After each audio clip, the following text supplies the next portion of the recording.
அவனுங்க அக்கா தங்கச்சிட்டையும் இப்படிதான் காட்டுவானுங்களா அப்படிங்கிறது தெரியல.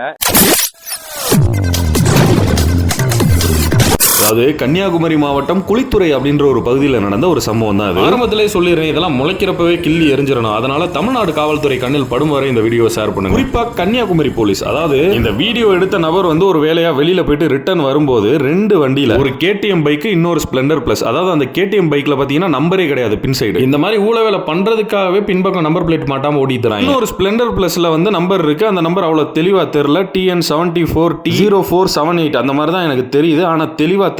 இதான் நம்பரா இருக்க கூடும் நினைக்கிறேன். நம்பரை வச்சு போர்ட்டல்ல செக் பண்ணவும் இதான் காட்டுது ஸ்பிளெண்டர் பிளஸ்னு. அதிகபட்சம் இந்த வண்டியா இருக்க வாய்ப்பு இருக்கு. சோ இந்த 2 வண்டியில 2 பேர் என்ன பண்ணிருக்காங்க அப்படின்னா, பொதுமக்களை டிஸ்டர்ப் பண்ண மாதிரி வண்டி ஓட்டுனது மட்டும் இல்லாம அந்த நடுவிரலை எதுக்காக காட்டுவாங்க அப்படின்றது உங்களுக்கு தெரியும். அது ஒரு ஆபாச குறியீடு. அதை காட்டிக்கிட்டே பாத்தீங்கன்னா பொதுமக்களுக்கு முன்னாடி வண்டி ஓட்டிட்டு போயிருந்திருக்காங்க. பொம்பளை பிள்ளைய யார் போனாலும் அவங்க முன்னாடி போயிட்டு இந்த மாதிரி காமிச்சிருந்திருக்காங்க. அதுலயும் குறிப்பா அந்த வீடியோ போட்ட நபர் மென்ஷன் பண்ணியிருந்தாரு, ஒரு அப்பாவும் பொண்ணும் போயிட்டு இருந்திருக்காங்க. அவங்க முன்னாடி போயிட்டு அந்த பொண்ணுக்கு வந்து இப்படி காட்டிட்டு போயிருந்திருக்காங்க. குளித்துறை ஜங்ஷன் தாண்டி ஏதோ ஒரு பாலத்துக்கு பக்கத்துல பாத்தீங்கன்னா இந்த ஒரு சம்பவத்தை அவங்க பண்ணியிருந்திருக்காங்க. 4 பேர் சேர்ந்து 2 பைக்ல. முடிஞ்ச அளவு இந்த வீடியோவை ஷேர் பண்ணுங்க. தமிழ்நாடு போலீஸ் கண்ணில் படுவர இன்னொரு வீடியோ நான் போடணும். இவங்களை அரெஸ்ட் பண்ணிட்டாங்க போலீஸ் அப்படின்னு. அரெஸ்ட் பண்ணி தக்க தண்டனையும் தக்க பாடமும் போடணும். இதுக்கு மேல எவனும் இந்த மாதிரி ஈன வேலையெல்லாம் பண்ணக்கூடாது.